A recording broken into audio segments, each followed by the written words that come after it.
This week on The Real Housewives of Beverly Hills. You've got Dorit and Kyle going at each other. I have Dorit and Kyle going at each other? Yes, you do. Girl, yeah. Yes, you do. They weren't already coming at each other. Yes, no, they were not. I don't think this is fair to put me in that place. Yo, what is up, everybody? Welcome back. Today we're going to be recapping the new episode of The Real Housewives of Beverly Hills, Season 15, Episode 9.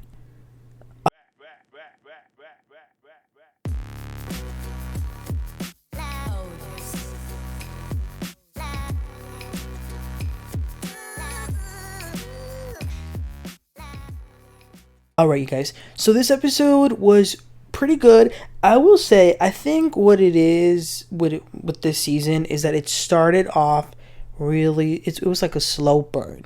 Like those first few episodes, y'all know, I told y'all it was hard to get through them. I was sleeping in during some of them. But I feel like at this point, it's like, okay, now the ball is rolling and it's getting a little faster and faster as we go. So in that way, I guess it's okay.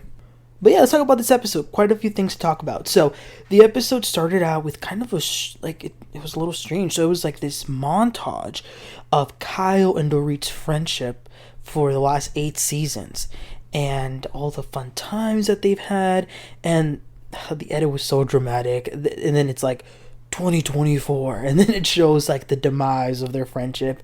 Honestly, I've never really been a fan of their friendship, given that it led to the exit of Lisa Vanderpump and that whole ordeal. Let's not even talk about that. But, you know, I don't really care. I don't really have a side. But what do y'all think? And in this edit, they had Erika sort of narrating and about the fallout and saying that she doesn't think they can come back from it. So yeah, super dramatic. I'm sure that there will be more to this. Okay, so the first actual scene is Rachel. Rachel is with her team. She is heading to the Hamptons. Rachel says that is her happy place since childhood. All her happy moments have always been in the Hamptons. So she wants to go. She keeps bringing up Hot Girl Summer that she really wants to have one. So she wants to go to the Hamptons, and she FaceTimes Dorit and invites her. Dorit was so excited. She started crying. Not really, but she said she was crying. Dorit was excited though. She definitely was. She says that she really needs to escape. Rachel then FaceTimes Kyle to also invite her to the Hamptons, and Kyle says yes. Now, Dorit and Kyle have not talked since their fight, which was pretty bad. They really went in. But they will be joining Rachel to the Hamptons, so we'll see how that goes. And it's just going to be the 3 of them, of the group that are going. So then moving along, we head over to Amanda's house. So Amanda, you know, she feels misunderstood, and she is going to have her own little dinner party, and she's calling it the Manifestation Moment Dinner. Okay. So she invites Erika, Sutton, Bose. She wants to use this dinner for them to get to know her a little better and let them into what she does. She's going to have them do some journaling, do some things like that. And you know what? Maybe it's a generational thing. I've been thinking a lot about this, because I am Gen Z, I'm 22, and everyone my age, especially girls, and just people who care about their mental health, they do all of this stuff with the journaling and manifesting. I really didn't know that so many people had a problem with it and were such haters until, you know, Amanda, and seeing all the comments on social media of everyone calling it a scam. I really don't see the big deal of what's wrong with journaling and, you know, being in touch with your feelings and your thoughts. I don't know.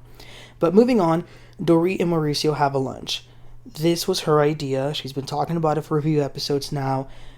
Mauricio gives her a disclaimer that he is not taking sides. He's here to listen. Really, he's there because she called him. He didn't really want to be here at all. But Dorit's goal is that if she can talk to Mauricio, then he, as PK's friend, can maybe make him go in a different direction. PK, that is. So Dorit starts by asking Mauricio, what is PK saying? And Mauricio says, well, he says that he would like to have a schedule where he can actually get to see the kids. And Dorit says, listen, I want him involved in their lives. And Mauricio's like, well, hopefully. And Dorit says, I'm not restricting him from it.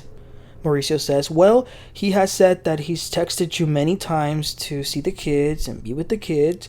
Dorit says, he's never texted me about the kids, not once. Mauricio says, well, he's given me his phone and I've seen all the text of what he said and what you've responded. Dorit says, well, what you see is something very isolated. Okay, PK tailors stories. He knows how to be one-sided. And Mauricio says, Dorit, like, I've seen it all. I've seen the text messages, the spreadsheets of his proposals for seeing the kids, for the money. I've seen it. And Dorit says, well, I haven't gotten any of that. And Mauricio says, well, maybe you haven't opened them, but he has sent them to you, I promise you, and I know because I've seen it. She's like, okay, well, let me take out my phone and take a look. She pulls it out, but doesn't really show anything. Mauricio says, listen, he's saying that he wants to see the kids. You're saying that he doesn't. Y'all need to talk. Dorit says, well, he's your friend. Go tell him and tell him, PK, what's the matter with you? Sit down and speak to Dorit. Because I am on his side, Mauricio. I'm not his enemy. I want him and need him to be involved with the kids, but he also needs to be clear-headed. And Mauricio says, well, he's always been clear-headed. Dorit says, no, he started drinking again. And Mauricio's like, yeah, but he's not getting drunk and being a mess. Like, yeah, maybe a cup or two of wine, but that's it. And then Mauricio's like, listen, I gotta go see a client. So the meeting did not go anywhere near how Dorit imagined it. And to be honest, I have to say this. Well, first, like, what is it that they say? I've got no dog in this fight. I think PK and Dorit are both problematic. But I'm thinking Dorit might be a little bit more toxic in this relationship. And I've got to say as well, as a friend, I applaud Mauricio for going there, not letting Dorit control the narrative. Obviously, he wasn't disrespectful, but he was defending his friend with what he thinks is true, with what he has seen, but what he knows. And I think that's a real friend. I would want my friend to do that if I was in the same situation. But yeah, Dorit was super angry. In the words of Lisa Rinna, you're angry. Ooh, you're so angry. Alright, so moving along, Sutton FaceTimes her daughter and tells her about the annulment and how the Roman Catholic Church has removed her marriage from the records, and how when she got the letter, it said Sutton Brown. Why are we still talking about this? 9 episodes. Oh my gosh, I get it, Sutton, we get it. Okay, yes, no, in all seriousness, I do understand. It probably is like an identity thing for her. It puts things in perspective. She's had the name for so long, but she's also been divorced for so long, so... I mean, she was crying. I don't think the daughter really cared, like, because she was like, you know what, yeah, you can change it legally if you want. Like, that doesn't change who you are. Like, you're still my mom. So, that was that.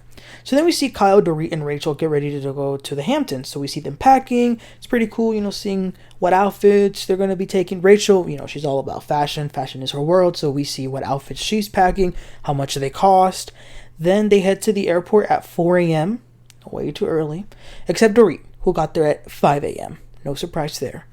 Dorit and Kyle, they do say hi. Obviously, they can be civil, but it was extremely awkward. PK has the kids, which, again, kind of contradicts what Dorit keeps putting out there about him never seeing the kids. But here he is taking care of them because you have to, out of nowhere go to the Hamptons. So, I don't know. But 12 hours later, they finally arrive to the Hamptons. And on the car ride to the house, Kyle says, did Amanda invite y'all to her dinner? And Rachel says, yeah, but I declined. And then Dorit says, well, she invited everybody but me. Like, I'm done. And I was like, why Dorit thinks that Amanda would have invited her after the way Dorit spoke to her and came at her at that dinner is beyond me. That's just delusional. And, Amanda was definitely struggling on whether to invite Dorit. But when she learned that Dorit was going to go to the Hamptons, she was like, oh, great. That saves me all this trouble. I just want to invite her because I didn't want to invite her anyway. Definitely made it easier. So the house that the ladies are staying in, it's really nice. Very Hamptons for sure. We meet Rachel's sister, who looks just like her, and Rachel's friend. And Rachel, when they're in the kitchen, she makes this comment saying, all of us here are divorced. And it was awkward because Kyle was like, well, I'm not. So yeah, it's an awkward moment. Anyway, back in California, Boz and Erika, they ride together to Amanda's house because today's the day of the dinner.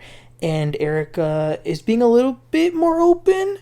I know Erika has gone through a lot on the show, but it feels like these past 3 seasons, she's really been able to slide through as a full-time housewife without really giving anything. And even though, yes, she's giving a little bit more this season, I feel like it's still not enough. Like, you're a full-time housewife of Beverly Hills. And anyway, all she said to Bose was, I talked to my sweetheart today. And there's a lot of articles about it. She says that this man, John, is not shakeable because there's been a lot of men who have shown interest but don't actually take action when they find out who she is, which she can't necessarily blame them for. Erika then asks Bose, have you spoken to Amanda?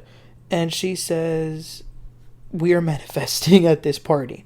Bose says, well, I don't know. I don't know how she sells manifesting. Like, she teaches people how to manifest money, but she takes their money by doing it. Do they have a return on investment? So yeah, Bose is really critical and doesn't like Amanda's business. So then they all begin to arrive to Amanda's house. She has a front door map that says the Money Queen. That is so tacky. We all love money. Who doesn't? But when you are flaunting it and going around calling you if I started going around calling myself the big money Manny, could y'all imagine? It's so tacky. It's kind of funny. So Sutton gets there with Kathy, Bose, Erika, and Natalie. As they all arrive, they were going into the house, and it definitely brought flashbacks. Certain rooms in the house, and I was like, oh yeah, I totally remember. Because again, this was Kyle's old house, and a lot happened at this house. So I was like, oh yeah. So they all head to the back, and Erika says, where's Dorit? And Bose is like, oh, she's at the Hamptons. And Erika's like, what? I got left out. So then Amanda gives them each a present. They all get a book, her book, a journal, a pen, a straw, a whole bunch of little things. She says, let's start our manifesting. Let's take out our journals. And then she says, if you could have anything without limits and without any limitations, like, what would you like? Write it down. And then Amanda goes into this sad childhood story about playing with her Barbies and how her Barbie had a 3-story house in a convertible and she got it. So after they do that little exercise, Bose brings up how Dorit wasn't invited tonight. And Amanda says, oh yeah, I wasn't gonna invite her. I was thinking about not doing it. She's at the Hamptons anyway, but yeah, I'm still definitely struggling about this given the other night. And Sutton says, you should be struggling, and I'm going to tell you how to fix it. You have to say to her, I was talking about your marriage without your presence because you didn't do that the other night, Amanda. Let me give you this advice. You did have an opinion about Dorit's marriage, and you were talking about her marriage. At the dinner, you backed off, and you said you were just repeating Kyle. You have to cop to it and say that you said it. You're a big girl. You're not a spring chicken. Okay. I can kind of hear what Sutton is saying, but it's really astonishing how Sutton created this problem in the first place, and now she's trying to suggest to Amanda how to resolve the problem she started. It's like if I light a house on fire and then I say to the owners, oh, I'll tell you how to fix it. Call the firemen. Call the firefighters. What? So Amanda says, I felt like I said something so innocent, and I was surprised that it became a fight. Sutton says, talking about somebody's marriage is not nothing. Okay, I'm sorry. I have to call BS. Sutton is full of BS. So, these were Amanda's words, verbatim. I actually wrote this down because I wanted to share it with y'all. So, they were at Kathy's house. It was Kathy, Jennifer Tilly, Sutton, and Amanda. Jennifer Tilly asks Amanda, what does she think about Dorit?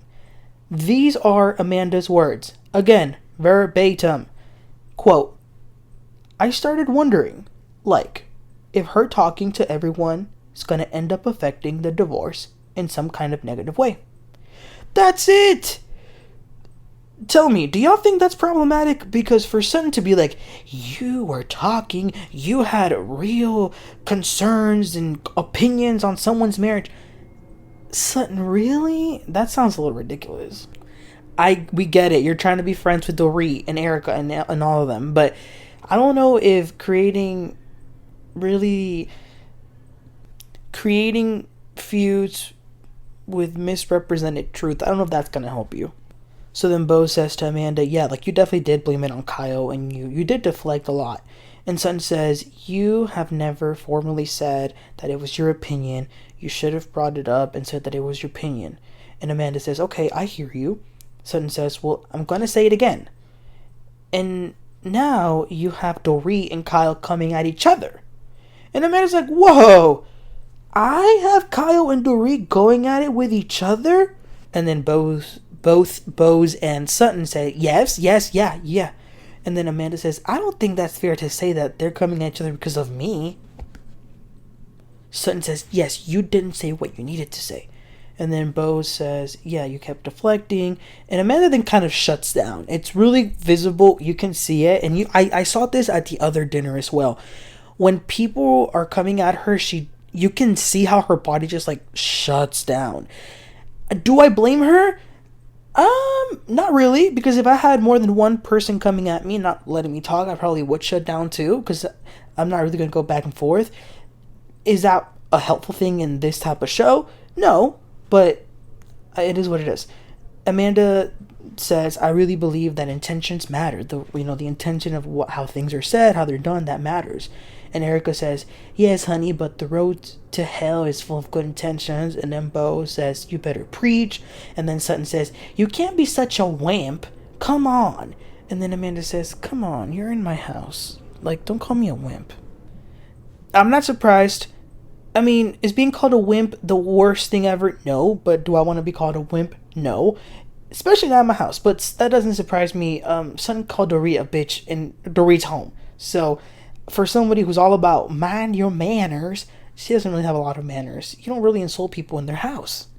So then at the same time that these ladies are having their dinner, the ladies back in the Hamptons are also at a restaurant having their dinner.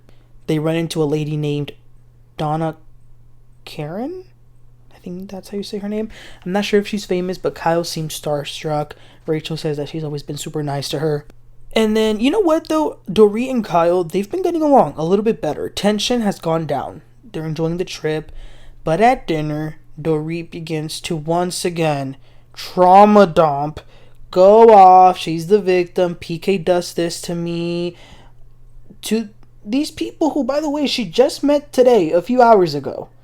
Listen, Dorit is going to be real surprised when this divorce doesn't favor her, and it's all going to be her own doing. She is doing a lot of talking. And you know what? They try to warn her, but she decided to use that as a reason to fight people. Kyle does ask Dorit, how did your talk with Mauricio go? And Dorit says, well, he came with a script. He was going to be a loyal soldier, like if he had a job to do. And then Kyle says to herself, let me keep my mouth shut, because she knows Dorit just wants yes people. Rachel then goes on a whole thing about how insecure men become even more insecure when their women outperform them. And that I do agree with Rachel. A lot of men are insecure. And to me, it's crazy because if you love your wife, you're supposed to, that's why you married her. Why would you ever see her growth as a negative? Because from what I can see, most of the time when these women do, become the star in their marriage, they never really change in their marriage. It's always the men. It's the men changes because of how he feels in fear. I don't know, but Rachel's right about that. But not all men are like that. When you see someone like a Barack Obama, I am sure he is not insecure about Michelle being a smart woman. Or when you think about like Bill Clinton and his wife who had her own career, or Tom Holland, who is Zendaya's boyfriend. I'm sure he's not insecure about Zendaya being a bigger star than he is. So, yeah, Rachel's on something about that. But that was the end of the episode, you guys. Again, the episode was pretty good. It did have a lot of things for us to talk about. Let me know your thoughts in the comments, mainly with this whole Dorit thing. I want to hear what y'all thought about her talk with Mauricio. Let me know your thoughts. Please don't forget to like and subscribe, and I'll catch y'all next time. Y'all have a great one. Bye.